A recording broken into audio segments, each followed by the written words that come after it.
بالقول فيطمع الذي في قلبه مرض وقلن قولا معروفا وقرن في بيوتكن ولا تبرجن تبرج الجاهلية الأولى وأقمنا الصلاة وآتينا الزكاة وأطعنا الله ورسوله إنما يريد الله ليذهب عنكم الرجس أهل البيت ويطهركم تطهيرا إنما يريد الله ليذهب عنكم الرجس أهل البيت ويطهركم تطهيرا واذكرن ما يتلى في بيوتكن من آيات الله والحكمة إن الله كان لطيفا خبيرا إن المسلمين والمسلمات والمؤمنين والمؤمنات والقانتين والقانتات والصادقين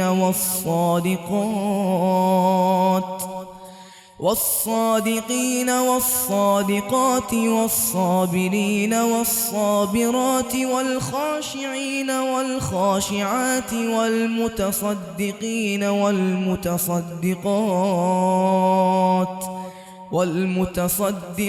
والمتصدقات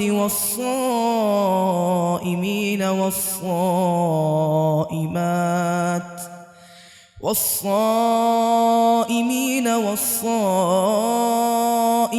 والحافظين فروجهم والحافظات والذاكرين الله كثيرا والذاكرات أعد الله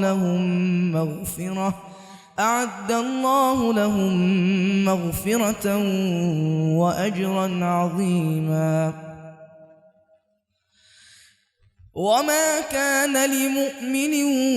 ولا مؤمنة إذا قضى الله ورسوله أمرا أن يكون لهم الخيرة من أمرهم ومن يعص الله ورسوله فقد ضل ضلالا مبينا وإذ تقول للذي أنعم الله عليه وأنعمت عليه أمسك عليك زوجك واتق الله وتخفي في نفسك ما الله مبديه وتخشى الناس والله أحق أن تخشاه فلما قضى زيد منها وطرا زوجناكها لكي لا يكون على المؤمنين حرج في أزواج أدعيائهم إذا قضوا منهن وطرا وكان أمر الله مفعولا ما كان على النبي من حرج فيما فرض الله له سنة الله في الذين خلوا من قبل وكان أمر الله قدرا مقدورا الذين يبلغون رسالات الله ويخشونه ولا يخشون أحدا إلا الله وكفى بالله حسيبا ما كان محمد أبا أحد من رجالكم ولكن رسول الله وخاتم النبيين وكان الله بكل شيء عليما يا أيها الذين آمنوا اذكروا الله ذكرا كثيرا وسبحوه بكرة وأصيلا هو الذي يصلي عليكم وملائكته وملائكته ليخرجكم من الظلمات إلى النور وكان بالمؤمنين رحيما. أعوذ بالله من الشيطان الرجيم. بسم الله الرحمن الرحيم. تحيتهم يوم يلقونه سلام وأعد لهم أجرا كريما. يا أيها النبي إنا أرسلناك شاهدا ومبشرا ونذيرا وداعيا إلى الله بإذنه وسراجا منيرا. وبشر المؤمنين بأن لهم من الله فضلا كبيرا. ولا تطع الكافرين والمنافقين ودع أذاهم وتوكل على الله وكفى بالله وكيلا. يا أيها الذين آمنوا إذا نكحتم المؤمنات ثم طلقتموهن من قبل أن تمسوهن فما لكم عليهن من عدة تعتدونها فمتعوهن وسرحوهن سراحا جميلا. يا أيها النبي إنا أحللنا لك أزواجك اللاتي آتيت أجورهن وما ملكت يمينك مما أفاء الله عليك وبنات عمك وبنات عماتك وبنات عماتك وبنات خالك وبنات خالاتك اللاتي هاجرن معك وامرأة مؤمنة إن وهبت نفسها للنبي إن أراد النبي أن يستنكحها خالصة لك من دون المؤمنين. قد علمنا ما فرضنا عليهم في أزواجهم وما ملكت أيمانهم لكي لا يكون عليك حرج وكان الله غفورا رحيما. ترجي من تشاء منهن وتؤوي إليك من تشاء ومن ابتغيت ممن عزلت فلا جناح عليك. ذلك أدنى أن تقر أعينهن ولا يحزن ويرضين بما آتيتهن كلهن والله يعلم ما في قلوبكم وكان الله عليما حليما. لا يحل لك النساء من بعد ولا أن تبدل بهن من أزواج ولو أعجبك حسنهن إلا ما ملكت يمينك وكان الله على كل شيء رقيبا. يا أيها الذين آمنوا لا تدخلوا بيوت النبي إلا أن يؤذن لكم إلى طعام غير ناظرين إناه ولكن إذا دعيتم فادخلوا فإذا طعمتم فانتشروا ولا مستأنسين لحديث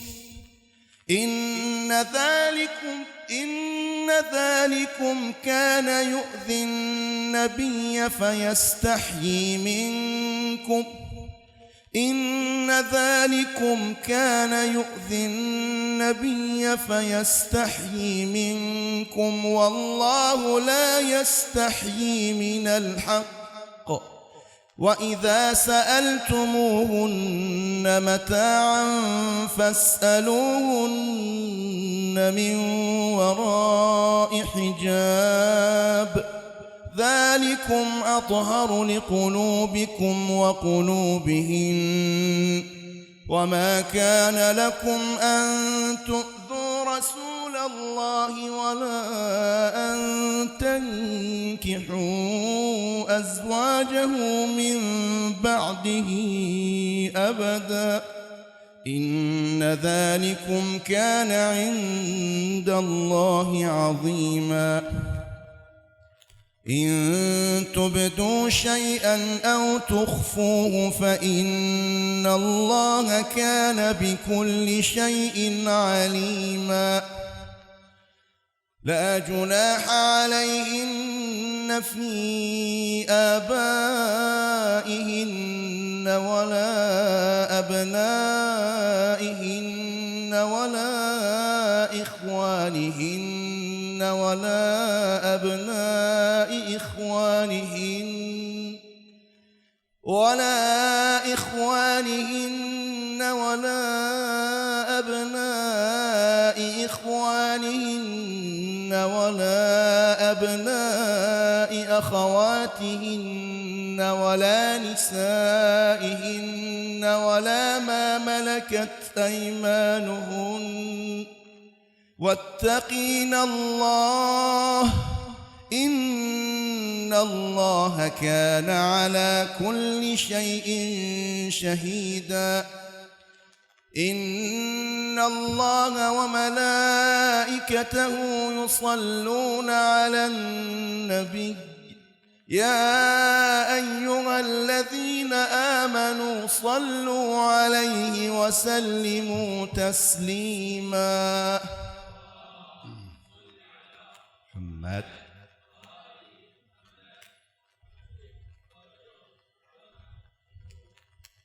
إن الذين يؤذون الله ورسوله لعنهم الله في الدنيا والآخرة وأعد لهم عذابا مهينا والذين يؤذون المؤمنين والمؤمنات بغير ما اكتسبوا فقد احتملوا بهتانا وإثما مبينا يا أيها النبي قل لأزواجك وبناتك ونساء المؤمنين يدنين عليهن من جلابيبهن ذلك أدنى أن يعرفن فلا يؤذين وكان الله غفورا رحيما لئن لم ينته المنافقون والذين في قلوبهم مرض والمرجفون في المدينة لنغرينك بهم ثم لا يجاورونك فيها إلا قليلا ملعونين أينما ثقفوا أخذوا وقتلوا تقتيلا سنة الله في الذين خلوا من قبل ولن تجد لسنة الله تبديلا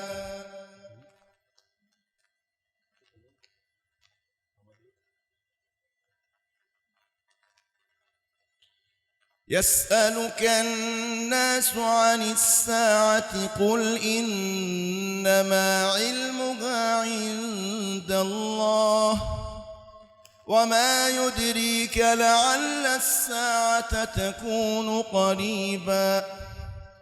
إن الله لعن الكافرين وأعد لهم سعيرا خالدين فيها أبدا لا يجدون وليا ولا نصيرا يوم تقلب وجوههم في النار يقولون يا ليتنا أطعنا الله وأطعنا الرسولا فقالوا ربنا إنا أطعنا سادتنا وكبراءنا فأضلونا السبيلا ربنا آتهم ضعفين من العذاب والعنهم لعنا كبيرا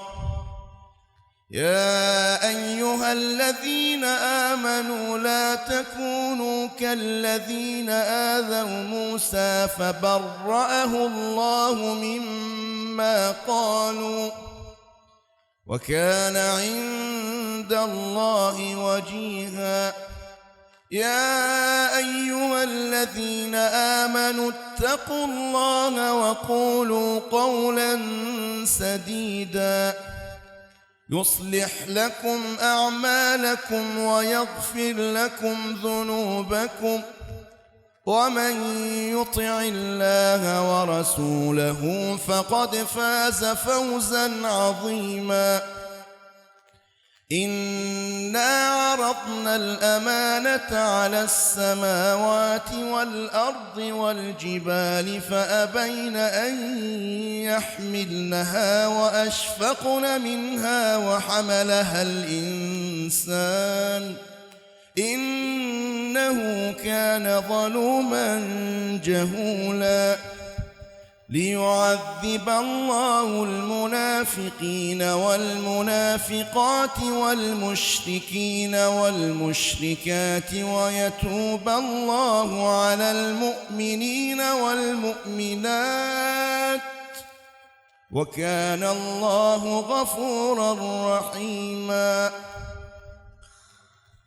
أعوذ بالله من الشيطان الرجيم. بسم الله الرحمن الرحيم. الحمد لله الذي له ما في السماوات وما في الأرض وله الحمد في الآخرة وهو الحكيم الخبير. يعلم ما يلج في الأرض وما يخرج منها وما ينزل من السماء وما يعرج فيها وهو الرحيم الغفور. وقال الذين كفروا لا تأتينا الساعة قل بلى وربي لتأتينكم عالم الغيب لا يعزب عنه مثقال ذرة في السماوات ولا في الأرض ولا أصغر من ذلك ولا أكبر إلا في كتاب مبين ليجزي الذين آمنوا وعملوا الصالحات أولئك لهم مغفرة ورزق كريم. والذين سعوا في آياتنا معاجزين أولئك لهم عذاب من رجز أليم. ويرى الذين أوتوا العلم الذي أنزل أنزل إليك من ربك هو الحق ويهدي إلى صراط العزيز الحميد. وقال الذين كفروا هل ندلكم على رجل ينبئكم إذا مزقتم كل ممزق إنكم لفي خلق جديد. أفترى على الله كذبا أم به جنة بل الذين لا يؤمنون بالآخرة في العذاب والضلال البعيد. أفلم يروا إلى ما بين أيديهم وما خلفهم من السماء والأرض إن نشأ نخسف بهم الأرض أو نسقط عليهم كسفا من السماء إن في ذلك لآية لكل عبد منيب. ولقد آتينا داود منا فضلا يا جبال أوبي معه والطير وألنا له الحديد أن يعمل سابغات وقدر في السرد واعملوا صالحا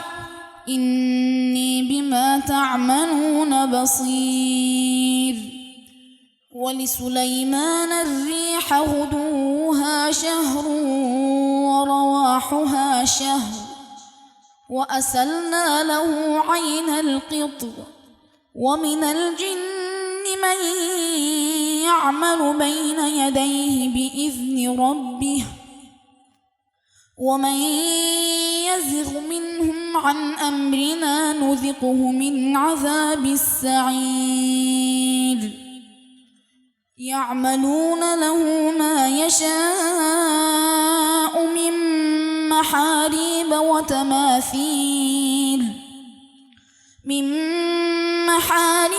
وتماثيل وجفان كالجواب وقدور الراسيات اعملوا آل داود شكرا وقليل من عبادي الشكور. فلما قضينا عليه الموت ما دلهم على موته إلا دابة الأرض تأكل من سأته فلما خر تبينت الجن أن لو كانوا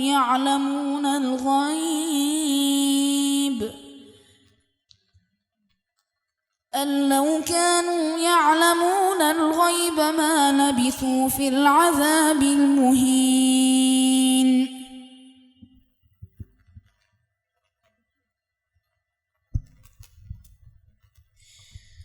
أعوذ بالله من الشيطان الرجيم.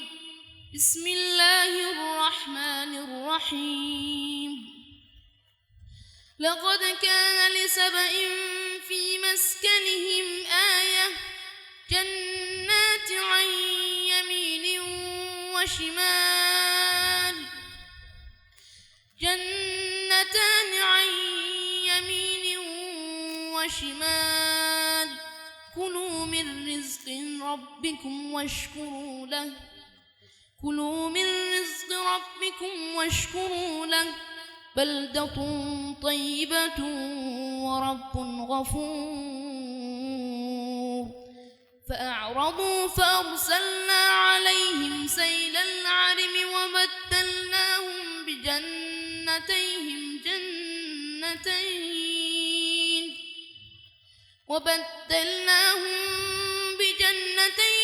جنتين ذواتي أكل خمط وأثل وشيء من سدر قليل ذلك جزيناهم بما كفروا وهل نجازي إلا الكفور وجعلنا بينهم وبين القرى التي باركنا فيها قرى ظاهرة وقدرنا فيها السير سيروا فيها ليالي وأياما آمنين فقالوا ربنا باعد بين أسفارنا وظلموا أنفسهم فجعلناهم أحاديث ومزقناهم كل ممزق إن في ذلك لآيات لكل صبار شكور ولقد صدق عليهم إبليس ظنه فاتبعوه إلا فريقا من المؤمنين ولقد صدق عليهم إبليس ظنه فاتبعوه إلا فريقا من المؤمنين وما كان له عليهم من سلطان إلا لنعلم من يؤمن بالآخرة ممن هو منها في شك وربك على كل شيء حفيظ قل ادعوا الذين زعمتم من دون الله لا يملكون مثقال ذرة في السماوات ولا في الأرض لا يملكون مثقال ذرة في السماوات ولا في الأرض وما لهم فيهما من شرك وما له منهم من ظهير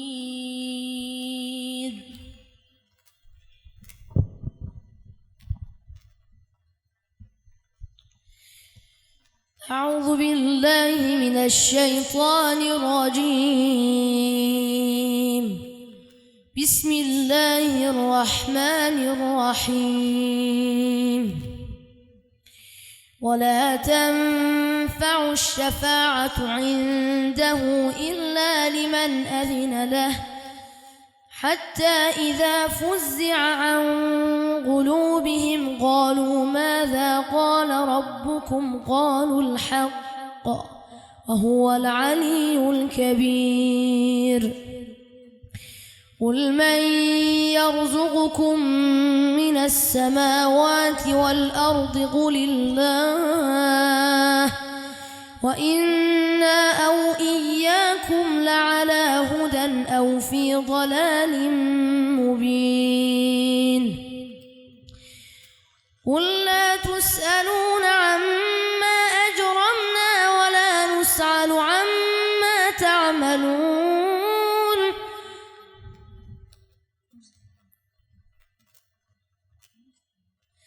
قل لا تسألون عما أجرمنا ولا نسأل عما تعملون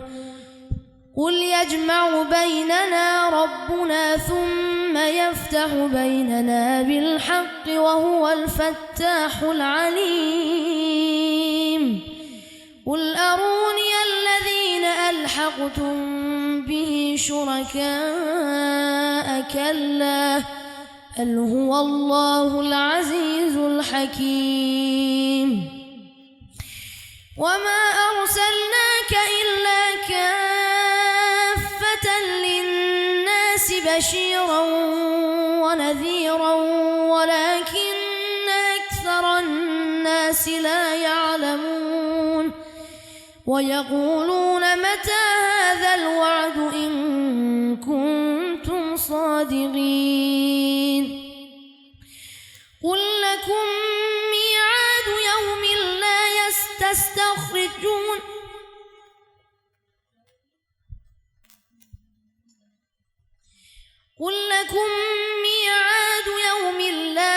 تستأخرون عنه ساعة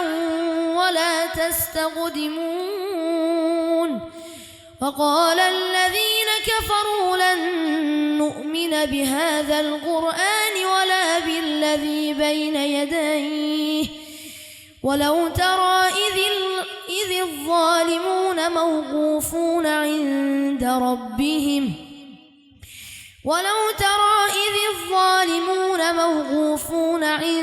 ربهم يرجع بعضهم إلى بعض القول يقول الذين استضعفوا للذين استكبروا لولا أنتم لكنا مؤمنين. أعوذ بالله من الشيطان الرجيم. بسم الله الرحمن الرحيم.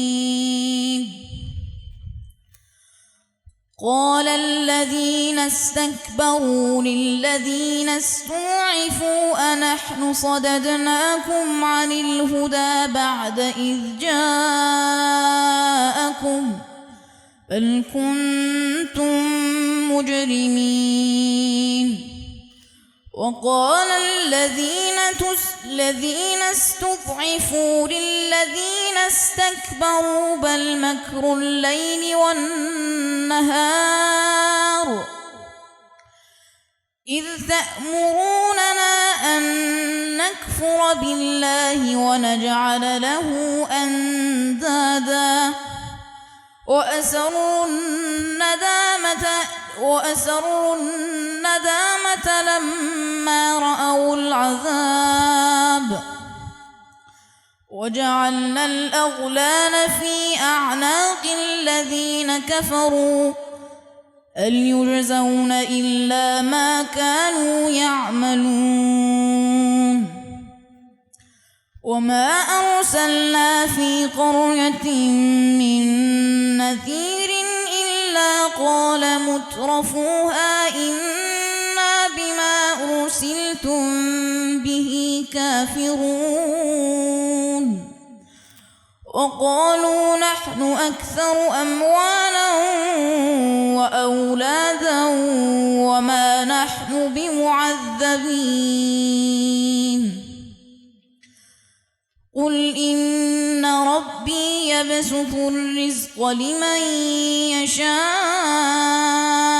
ويقدر ولكن أكثر الناس لا يعلمون.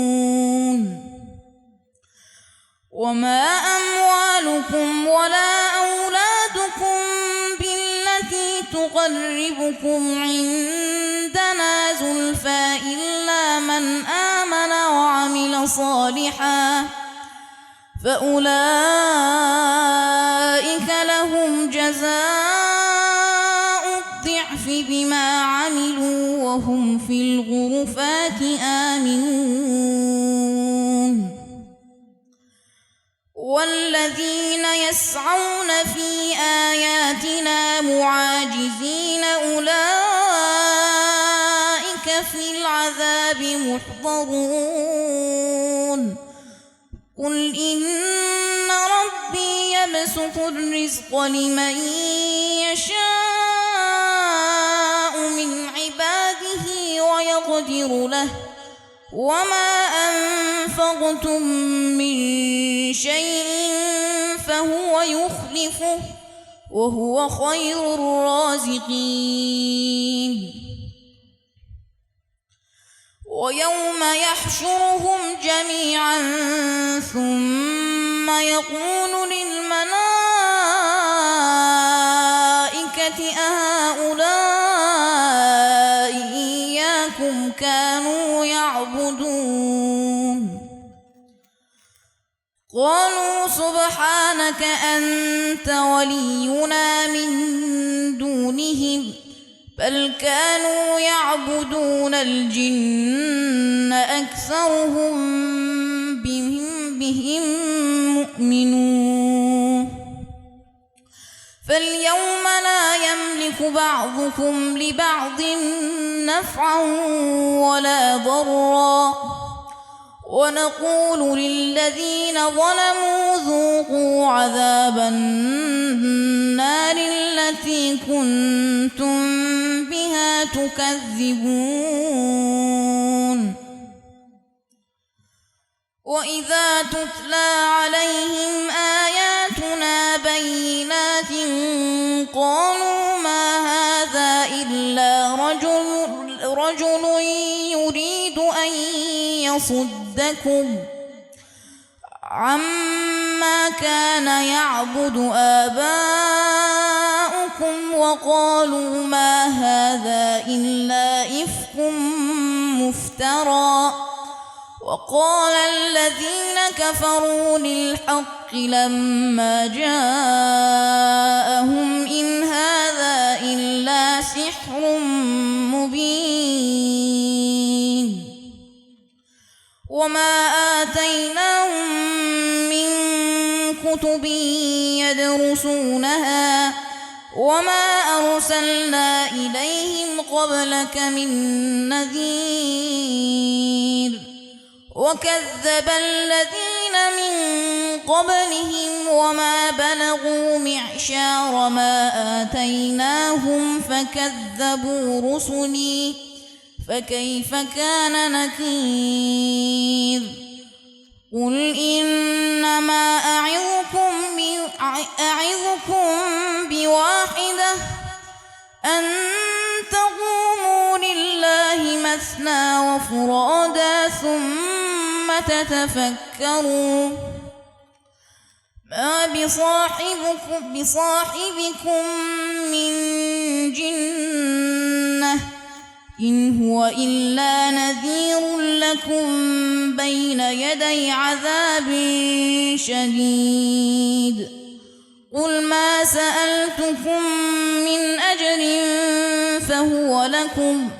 إن أجري إلا على الله وهو على كل شيء شهيد قل إن ربي يقذف بالحق علام الغيوب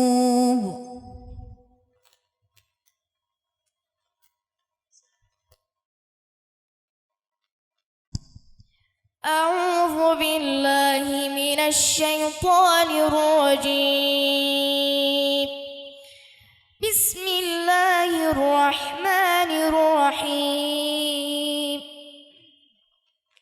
قل جاء الحق وما يبدئ الباطل وما يعيد قل إن ضللت فإنما أضل على نفسي وإن اهتديت فبما يوحي إلي ربي إنه سميع قريب ولو ترى إذ فزعوا فلا فوت وأخذوا من مكان قريب وقالوا آمنا به وأنى لهم التناوش من مكان بعيد وقد كفروا به من قبل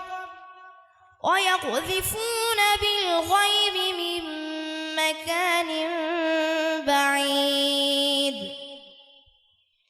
وحيل بينهم وبين ما يشتهون كما فعل بأشياعهم من قبل إنهم كانوا في شك مجيب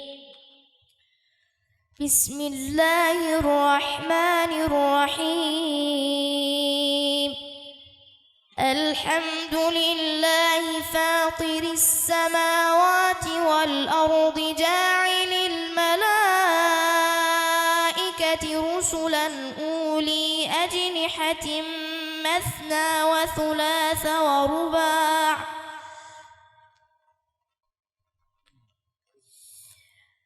الحمد لله فاطر السماوات والأرض جاعل الملائكة رسلا أولي أجنحة مثنى وثلاث ورباع يزيد في الخلق ما يشاء إن الله على كل شيء قدير ما يفتح الله للناس من رحمة فلا ممسك لها وما يمسك فلا مرسل له من بعده وهو العزيز الحكيم يا أيها الناس اذكروا نعمة الله عليكم هل من خالق غير الله يرزقكم من السماء والأرض لا إله إلا هو فأنى تؤفكون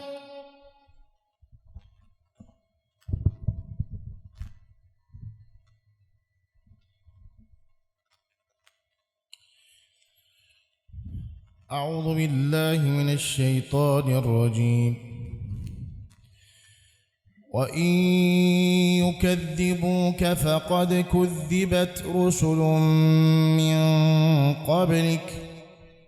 وإلى الله ترجع الأمور يا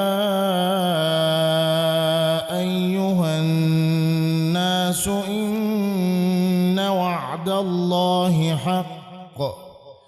فلا تغرنكم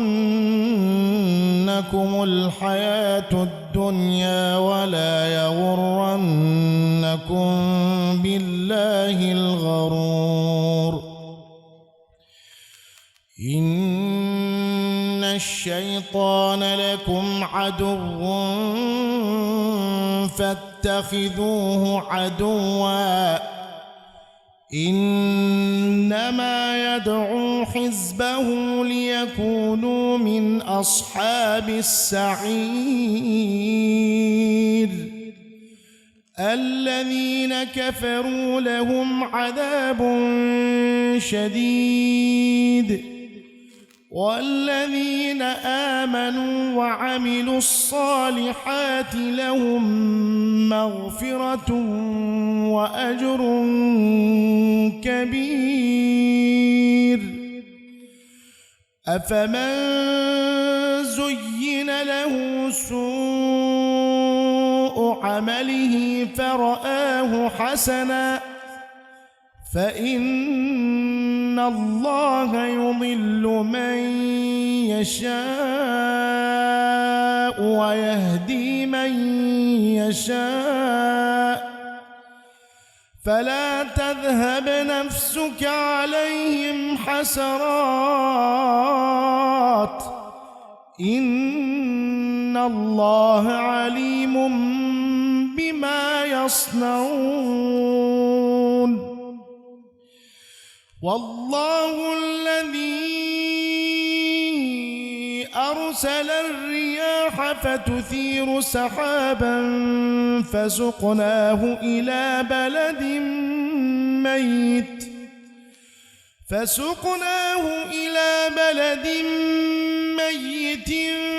فأحيينا به الأرض بعد موتها كذلك النشور من كان يريد العزة فلله العزة جميعا إليه يصعد الكلم الطيب والعمل الصالح يرفعه والذين يمكرون السيئات لهم عذاب شديد ومكر أولئك هو يبور والله خلقكم من تراب ثم من نطفة ثم جعلكم أزواجا وما تحمل من أنثى أنثى ولا تضع إلا بعلمه وما يعمر من معمر ولا ينقص من عمره إلا في كتاب إن ذلك على الله يسير وما يستوي البحران هذا عذب فرات سائغ شرابه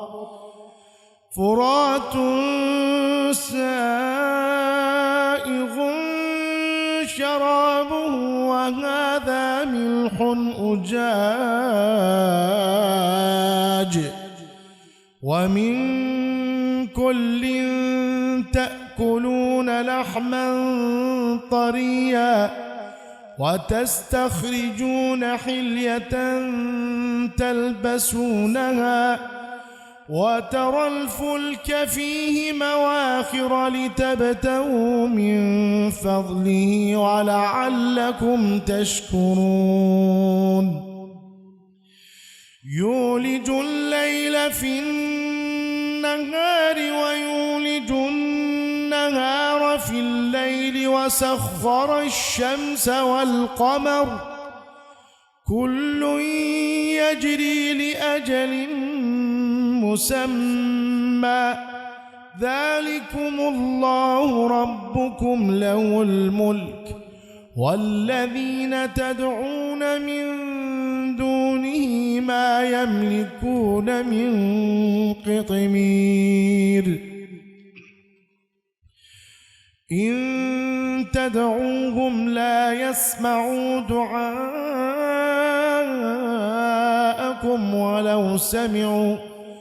ولو سمعوا ما استجابوا لكم ويوم القيامة يكفرون بشرككم ولا ينبئك مثل خبير يا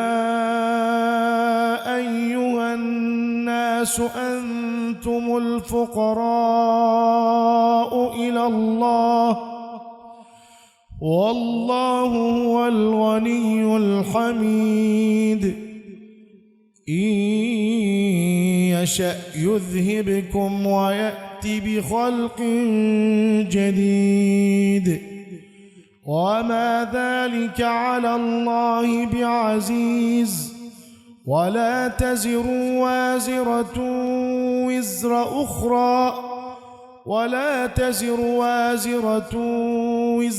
أخرى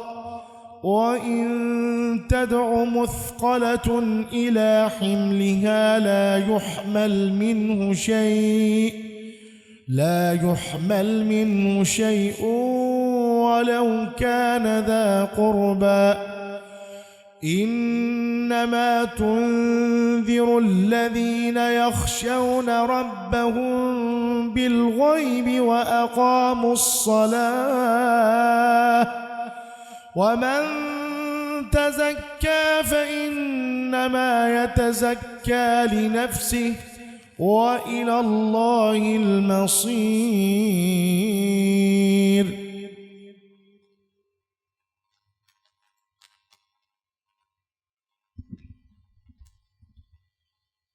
أعوذ بالله من الشيطان الرجيم وما يستوي الأعمى والبصير ولا الظلمات ولا النور ولا الظل ولا الحرور وما يستوي الأحياء ولا الأموات إن الله يسمع من يشاء وما أنت بمسمع من في القبور إن أنت إلا نذير إنا أرسلناك بالحق بشيرا ونذيرا وإن من أمة إلا خلا فيها نذير وإن يكذبوك فقد كذب الذين من قبلهم جاءتهم رسلهم بالبينات وبالزبر وبالكتاب المنير ثم أخذت الذين كفروا فكيف كان نكير ألم تر أن الله أنزل من السماء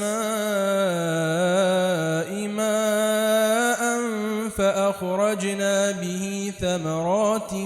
مختلفا ألوانها ومن الجبال جدد بيض وحمر مختلف ألوانها وغرابيب سود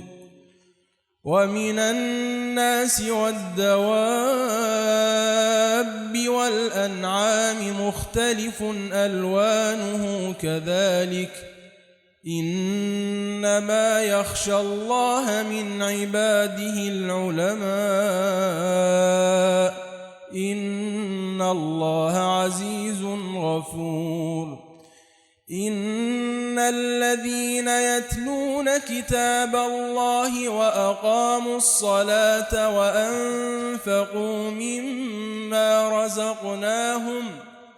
وأنفقوا مما رزقناهم سرا وعلانية يرجون تجارة لن تبور ليوفيهم أجورهم ويزيدهم من فضله إنه غفور شكور والذي أوحينا إليك من الكتاب هو الحق مصدقا لما بين يديه إن الله بعباده لخبير بصير ثم أورثنا الكتاب الذين اصطفينا من عبادنا فمنهم ظالم لنفسه ومنهم مقتصد ومنهم سابق بالخيرات بإذن الله ذلك هو الفضل الكبير جنات عدن يدخلونها يحلون فيها من أساور من ذهب ولؤلؤا ولباسهم فيها حرير وقالوا الحمد لله الذي أذهب عنا الحزن إن ربنا لغفور شكور الذي أحلنا دار المقامة من فضله لا يمسنا فيها نصب ولا يمسنا فيها لغوب والذين كفروا لهم نار جهنم لا يقضى عليهم فيموتوا ولا يخفف عنهم من عذابها كذلك نجزي كل كفور وهم يصطرخون فيها ربنا أخرجنا نعمل صالحا غير الذي كنا نعمل أولم نعمركم ما يتذكر فيه من تذكر وجاءكم النذير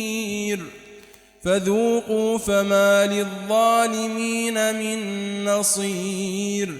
إن الله عالم غيب السماوات والأرض إنه عليم بذات الصدور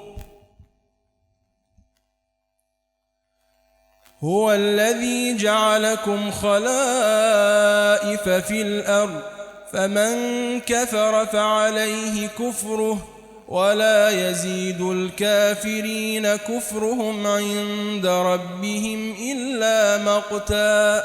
ولا يزيد الكافرين كفرهم إلا خسارا قل أرأيتم شركاءكم الذين تدعون من دون الله أروني ماذا خلقوا من الأرض أم لهم شرك في السماوات أم آتيناهم كتابا فهم على بينة منه بل إن يعد الظالمون بعضهم بعضا إلا غرورا إن الله يمسك السماوات والأرض أن تزولا ولئن زالتا إن أمسكهما من أحد من بعده إنه كان حليما غفورا وأقسموا بالله جهد أيمانهم لئن جاءهم نذير ليكونن أهدى من إحدى الأمم فلما جاءهم نذير ما زادهم إلا نفورا استكبارا في الأرض ومكر السيء ولا يحيق المكر السيء إلا بأهله فهل ينظرون إلا سنة الأولين فلن تجد لسنة الله تبديلا ولن تجد لسنة الله تحويلا أولم يسيروا في الأرض فينظروا كيف كان عاقبة الذين من قبلهم وكانوا أشد منهم قوة وما كان الله ليعجزه من شيء في السماوات ولا في الأرض إنه كان عليما قديرا. أعوذ بالله من الشيطان الرجيم. ولو يؤاخذ الله الناس بما كسبوا ما ترك على ظهرها من دابة ولكن يؤخرهم إلى أجل مسمى فإذا جاء أجلهم فإن الله كان بعباده بصيرا. بسم الله الرحمن الرحيم. ياسين والقرآن الحكيم إنك لمن المرسلين على صراط مستقيم تنزيل العزيز الرحيم لتنذر قوما ما أنذر آباؤهم فهم غافلون. لقد حق القول على أكثرهم فهم لا يؤمنون. إنا جعلنا في أعناقهم أغلالا فهي إلى الأذقان فهم مقمحون. وجعلنا من بين أيديهم سدا ومن خلفهم سدا فأغشيناهم فهم لا يبصرون. وسواء عليهم أأنذرتهم أم لم تنذرهم لا يؤمنون. إنما تنذر من اتبع الذكر وخشي الرحمن بالغيب فبشره بمغفرة وأجر كريم. إنا نحن نحيي الموتى ونكتب ما قدموا وآثارهم وكل شيء أحصيناه في إمام مبين. واضرب لهم مثلا أصحاب القرية إذ جاءها المرسلون إذ أرسلنا إليهم 2 فكذبوهما فعززنا بثالث فقالوا إنا إليكم مرسلون. قالوا ما أنتم إلا بشر مثلنا وما أنزل الرحمن من شيء إن أنتم إلا تكذبون. قالوا ربنا يعلم إنا إليكم لمرسلون وما علينا إلا البلاغ المبين. قالوا إنا تطيرنا بكم لئن لم تنتهوا لنرجمنكم وليمسنكم منا عذاب أليم. قالوا طائركم معكم أئن ذكرتم بل أنتم قوم مسرفون وجاء من أقصى المدينة رجل يسعى قال يا قوم اتبعوا المرسلين اتبعوا من لا يسألكم أجرا وهم مهتدون وما لي لا أعبد الذي فطرني وإليه ترجعون أأتخذ من دونه آلهة إن يردني الرحمن بضر لا تغن عني شفاعتهم شيئا ولا ينقذون إني إذا لفي ضلال مبين إني آمنت بربكم فاسمعون قيل ادخل الجنة قال يا ليت قومي يعلمون بما غفر لي ربي وجعلني من المكرمين صدق الله العلي العظيم.